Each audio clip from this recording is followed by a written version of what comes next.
Welcome to દેશી lifestyle blog. અને આજે આપણે નીપાબેનને રિક્ષા આવી નથી એટલે આપણે મૂકવા જવાનું છે સ્કૂલે.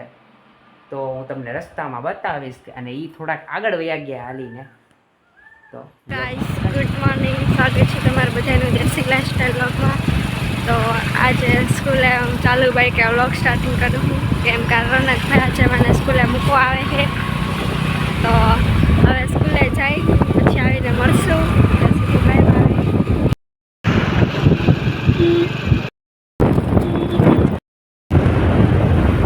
હે ગાઈઝ, આપણે નીકવાને મૂકી દીધી, મૂકવા આવ્યા હતા તો એ જતા રહ્યા છે. અને સ્કૂલ ગાઈઝ, તો આપણે નીપાને મૂકીને તો આવી ગયા અહીં અને હવે જોઈ ઘર બાજુ બધા શું કરે. કાલે બ્લોગ આપણે શૂટ નહોતો કર્યો, બહુ બિઝી હતો થોડો કામમાં એટલે. અને આજે હાથમાં આવ્યો ફોન તો કરી નાખી કંઈક. જો આ સાઈડ શીતલબેન, હાય. જો એને કામે વળગાડી દીધા હે હવારમાં મમ્મીએ. બધું નિંદાવી જ નાખવાનું છે વધારાનું ઘાસ. અને આ સાઈડ બેસી ગયા છે માણસો નહીં, જનાવર. ઓલી સાઈડ તમને બતાવું છું. તો ગાઈઝ, તમને એવું લાગતું હોય કે વિડીયોની પાછળ આ શું સાડી આવી તૂટેલી ને ફાટેલી બાંધેલી છે, પણ એના માટે બાંધેલી છે ને હું તમને કહું. આ મકાઈ ગઈ છે ને એમાં ડોળા હાચવવા હાટું થઈને આ બાંધેલી છે આવી તૂટેલી ફાટેલી નકામી વેસ્ટેજ સાડી હોય ને એ બાંધવાની હોય. એટલે એ આ બાંધી છે પ્રોટેક્ટ કરવા માટે મકાઈને.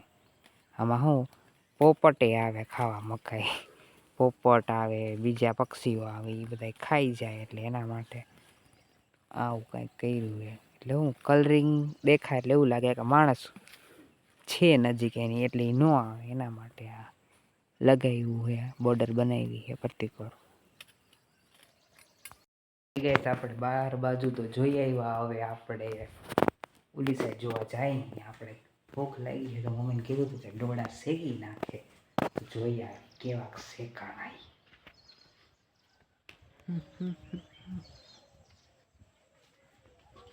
શેકાઈ ગયો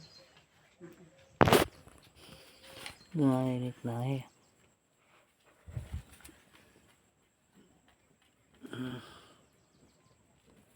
એ શેકાઈ ગયું એવું છે.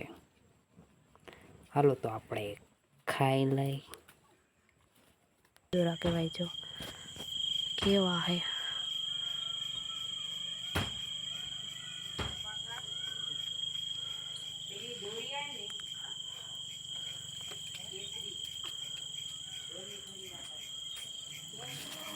અને આમ બધે હે ને આના ઝાડવા હે નોકરા છેક લગી.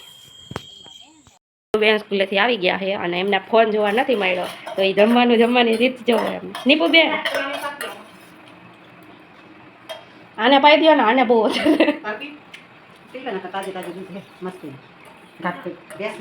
એ આમ ન હોય પણ સરખું જમવાનું હોય. આજે નીપુબેન રીસાડા છે એમ કે મારે મેગી ખાવી છે અને મેગી બનાવી દે. હેલો ગાઈઝ, આવી ગયા છીએ પાછા આપણે સ્કૂલેથી પાછા ઘરે. અને હવે આપણે તો આપણી પેટ પૂજા કરી લીધી છે, જમી લીધું છે. પણ પાડો બિચારો અમારે ગટુ, મેં એનું નામ ગટુ પાડ્યું છે એટલે ગટુ બિચારો ભીખો થઈ ગયો છે એટલે એની હાડું દૂધ લઈને જાઉં. જો તો આપણે જાય અને જોવી અને પાવી એને કે એને પીવડાવી. જોવો આપણે આવી ગયા છીએ. મહાન અનુભવો આપણી રાહ જોઈ રહ્યા છે.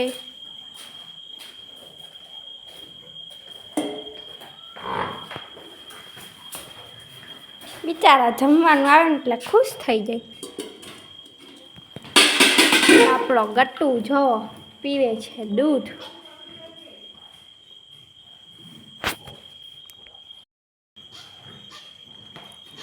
એટલે આખું મોઢું નથી નાખવાનું. અને આ જો અમારું બીજું પાડું છે. એટલે તું વયો જાય છે નકર માર ખાઈશ. જો ગટુ કેવું દૂધ પીવે અને આલી સાઈડ એમના મમ્મી ઘાસ ખાઈ છે અને આ બહુ વાયડું છે હો. આ પાડ જ છે પણ આ બહુ વાયડો છે. આમ કરીને મરાય આને તો ખબર પડે. ના બિચારું હજી દૂધ પીવે છે. બસ એલા બસ પણ નથી અંદર કાંઈ હવે ખાલી થઈ ગયું તો મૂકતુંય નથી. તો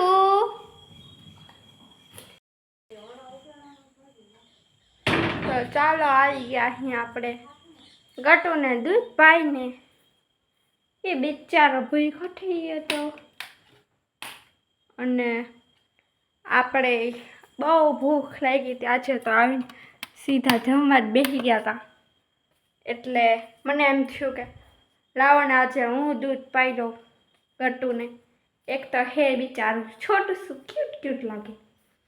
આજ તો હે ને અમારી સ્કૂલમાં એટલી એક્ઝામ ઉપર એક્ઝામ હતી નકરી સરપ્રાઈઝ ટેસ્ટ જ આવું કરતી હતી. બધાયમાં હે ને એટલું કન્ફ્યુઝન થતું હતું ને મને વાત પૂછો માયની. માંડ મેં તારી પેપર લખાય પણ બધું આવડી ગયું એ સારી વાત છે. જોકે આપણે તો ઇતિહાસમાં તો મને આવડી જાય એટલું બધું કંઈ અઘરું ન લાગે પણ તોય તો જો ઘણા દિવસ પછી તમને જોવા મળતો હશે આપણો ગટુ નહીં આનું નામ તો ભૂરો હે. કાલા ભૂલાઈ બહુ જાય. મારી યાદ શક્તિ વસ્તુના નામમાં હે ને હાવ કાચી છે. ખાલી ભણવામાં જ છે એ ઇતિહાસ જેવા અમુક સબ્જેક્ટમાં જ. અને હવે આપણે મેગી ખાવાનું મન થયું છે. કીધું નહીં મેગી ખાવી થઈ રહ્યું હતું એટલે મેં વિચાર કર્યો છે કે હવે હે ને મેગી બનાવું. હમણાંનો મારો કિચનમાં બહુ ઇન્ટરેસ્ટ જાગે છે. બધી નવું છે ને કિચનમાં જાય અને બનાવવાનું જ થાય. ઘરે છે ને આપણી આ મેગી પડી હતી જોયું આપણે અંદર કિચનમાં આવીને તો મેગી પડી હતી. મેં કીધું કે લાવો ને મેગી જ આપણે ટ્રાય કરી. પણ રનકભાઈ ડેરીએ ગયા છે દૂધ દેવા. મને કહી ગયો કે હે ને તું બનાવતી નહીં હું ન આવું ત્યાં લગી. મેં કીધું ઓકે કાંઈ વાંધો નહીં. એટલે રોનકભાઈ આવશે ને પછી આપણે મેગી બનાવશું ને મસ્ત ખાવું. તમને રેસીપી કહીશું ચિંતા ન કરો. કાલે હે ને મારે ઢોકળાની રેસીપી તમને દેવી હતી પણ મેં હે ને પાત્રાના ઢોકળા પહેલી વખત કર્યા. આમ તો કર્યા છે આપણે નોર્મલ જે પાત્ર હોય ને એ તો કર્યા છે પણ પાત્રાના ઢોકળા મેં નવી રેસીપી યુટ્યુબમાં જોઈ હતી એટલે મેં કીધું કે હે ને આપણે પહેલાં બનાવી નાખી જો સારા રહે ને તો બતાડશું નકર કાંઈ નહીં. એની ક્લિપે ન મૂકવાની કે મારાથી કેમ કે હે ને બનાવીને જેટલી થકી ગઈ હતી ને કે પછી છેલ્લે એન્ડિંગ જ કરી નાખ્યું. અને આજે તમે માનશો નહીં હું મોડા લગી એટલી થઈ ગઈ હતી ને. એક તો મારે હોમવર્ક બાકી હતું મારું સ્કૂલનું અને બ્લોગનું એડિટિંગ બાકી હતું. 12:30 વાગ્યે તો હું એડિટિંગ કરીને નવરી થઈ. પછી હોમવર્ક તો કાંઈ થયું જ નહીં. એ મેં સવારે ઉઠીને કર્યું અને એમાંય સવારે ઉઠીને ભેંસનો ને એ બધાને એટલો અવાજ આવતો હતો ને કે નીંદર આમ એકદમ ઉઠી જ ગઈ. જો રનકભાઈ હવે આવી ગયા છે ડેરીમાંથી. આવી ગયા તો રોનકભાઈ આવી ગયા હે. એમને મેં કંઈક લાવવાનું કીધું તું પડીકા મેગી બધું કાંઈ લાવ્યા નહીં. હાવ એટલે હાવ ખરાબ કામ કર્યું છે રોનકભાઈએ કાંઈ લાવ્યા વિના. તો હેલો ગાઈસ હવે આપણે નવરા થઈ ગયા હતા એટલે જોઈ બારે શું થાય છે તમને એક કન્ટેન્ટ બતાડું એટલે આલી સાઈડ જો તમને બતાડું. આલી સાઈડ બહારનું સાફ કરવા માટે જો એક કારીગર એક મજૂર અહીંયા રાખ્યો છે. 300 રૂપિયાની ખાલી 200 રૂપિયા. 200 રૂપિયા ને ખાલી એક 10 રૂપિયાની ચાટ પીવે આ ભાઈ બહુ સારા. ખાલી 10 રૂપિયાની એક વાટકો ચા જ પીવે છે પણ કેટલી સરસ કામ કરે છે જો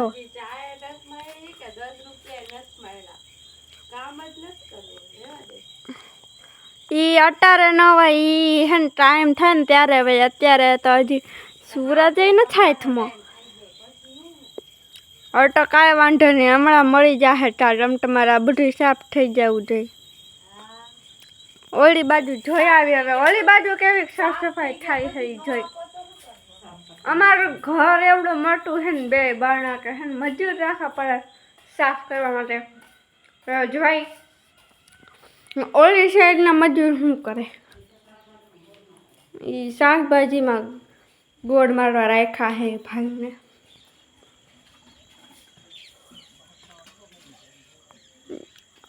દેખાતા નથી અત્યારે ઈ હમણાં ચા પીવાનો ટાઈમ થાય એટલે આવી ગયા હે એના સામે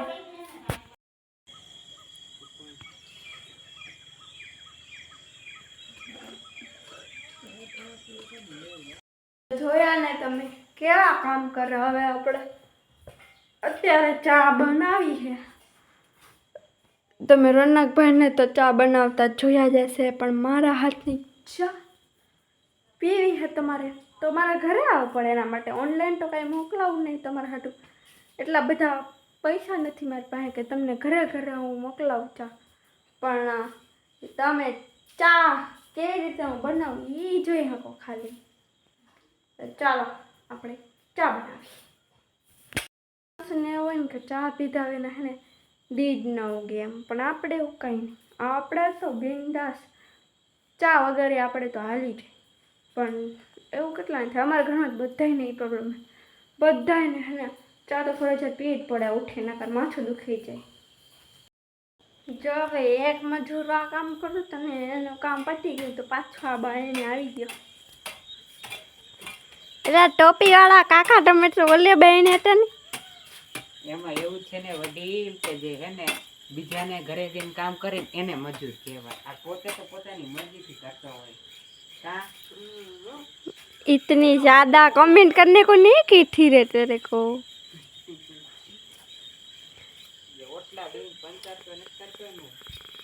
તો ચાલો મિત્રો આજ સાથે આપણે આજનો વ્લોગ અહીંયા ખતમ કરી છીએ તો અમારી ચેનલમાં નવા હોય તમારી ચેનલને સબસ્ક્રાઈબ કરી તમે સબસ્ક્રાઈબ નથી કરતા બતાવી જોઈએ જે નયા ચાહો સબસ્ક્રાઈબ કરવાનું તમારું યુટ્યુબ ચેનલના નવા હોય તો ચેનલને સબસ્ક્રાઈબ કરો અમારો વિડીયો ગમ્યો હોય તો વિડીયોને લાઈક કરો કમેન્ટ કરો ત્યાં સુધી મળીએ નેક્સ્ટ વ્લોગમાં ત્યાં સુધી બાય બાય